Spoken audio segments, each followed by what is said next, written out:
सुबह का समय गांव का एक छोटा सा घर जिसके आंगन में तुलसी का एक पेड़ लगा था। चिड़ियों की चहचहाट के बीच घर की छोटी बहू गौरी झाड़ू लगा रही थी। बड़ी बहू शालिनी बरामदे में बैठी चाय पी रही थी। बूढ़ी माँ तुलसी पर जल चढ़ा रही थी। घर का सारा काम मुझसे ही क्यों कराया जाता है? ना कोई मदद, ना कोई मान, मेरा तो जीना हराम कर रखा है। तुम तो काम में लगी रहती है गौरी, तुझे काम किए बिना चैन ही नहीं आता। आपकी तरह नहीं हूँ जो पूरे दिन बस आराम ही करना चाहती है। बड़ी बहू से ऐसे बात करते शर्म नहीं आती? गौरी, माँ जी, मैंने कुछ गलत नहीं कहा, बस मन में था तो निकल गया। अगले दिन गौरी अकेले खाना बना रही है और मन में कहती है, सुबह से अब तक एक पल भी नहीं बैठी। माँ जी को तो बस बड़ी बहू मेरी देवी दिखती है और मैं तो बस नौकरानी बनकर रह गई हूँ। तभी अजय अंदर आता है और कहता है, गौरी, कुछ मदद कर दूं?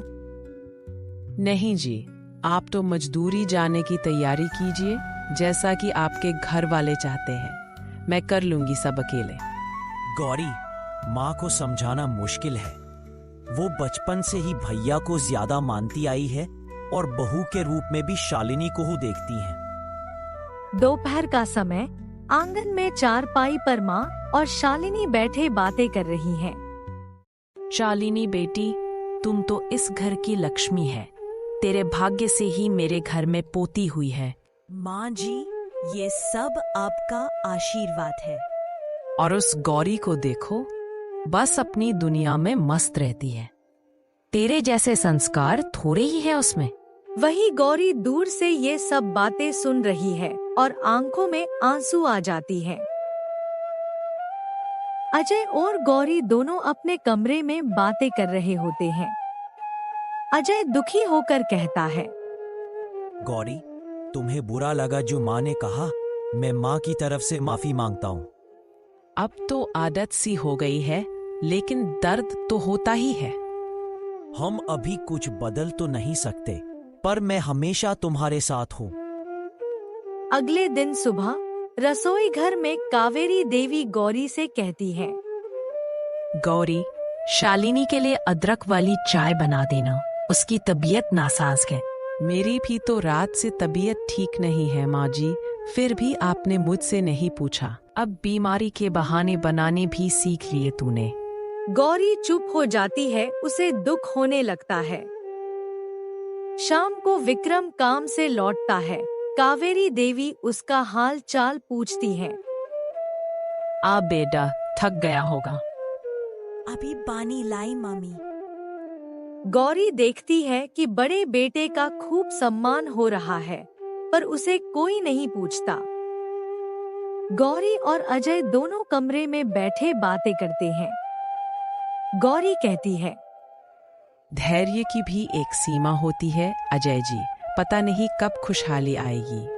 एक दिन सब बदलेगा गौरी, बस थोड़ा और सह लो। एक दिन कावेरी देवी अचानक गिर जाती है। उसे दिल का दौरा पड़ता है।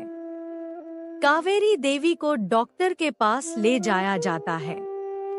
आई एम सॉरी, आपकी माँ अब इस दुनिया में नहीं रही। ये सुनकर शालिनी रोती है। गौरी भी आंसू रोक नहीं पाती। सभी दुखी हो जाते हैं। कावेरी देवी का अंतिम संस्कार किया जाता है। एक महीने बाद दोनों भाइयों का संपत्ति का बंटवारा होने लगता है। अजय 5 बीघा जमीन और पुराना घर है। मैं बड़ा हूँ, मेरा परिवार बड़ा है, मुझे 70% हिस्सा चाहिए। भैया, ये अन्याय है। माँ ने कुछ लिख कर नहीं छोड़ा। माँ ने मुंह से कहा था, अब मानो या ना मानो, मुझे तो 70% चाहिए। गौरी और अजय कमरे में जाते हैं, चर्चा करते हैं कि लड़ाई न सही पर अन्याय भी नहीं सहना चाहिए। अजय और गौरी अपने 30% हिस्से की जमीन पर मेहनत करते हैं।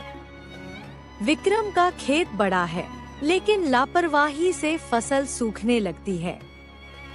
अजय जी, हमारा खेत छोटा है, पर इसमें हमारी सच्चाई बोई गई है। कुछ दिन बाद जब फसल पक जाती है, तब अजय अनाजों को मंडी ले जाता है। व्यापारी अजय की फसल देखकर खुश होते हैं और ऊंचे दाम देता है, किंतु विक्रम की फसल वापस लौटा दी जाती है। कुछ साल बाद अजय अमीर हो जाता है और विक्रम का फसल खराब होने से कर्ज में डूबकर गरीब हो जाता है। विक्रम, अब अहंकार छोड़ो, अजय से मदद मांगते हैं।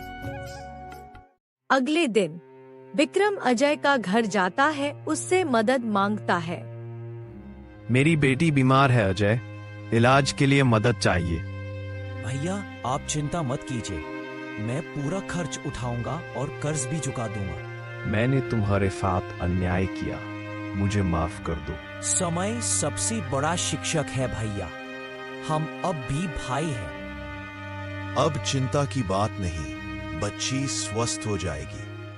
अजय, अब समझ आया कि जमीन बच सकती है, पर भाईचारा नहीं। अगर माँ होती तो गर्व करती कि हमने रिश्तों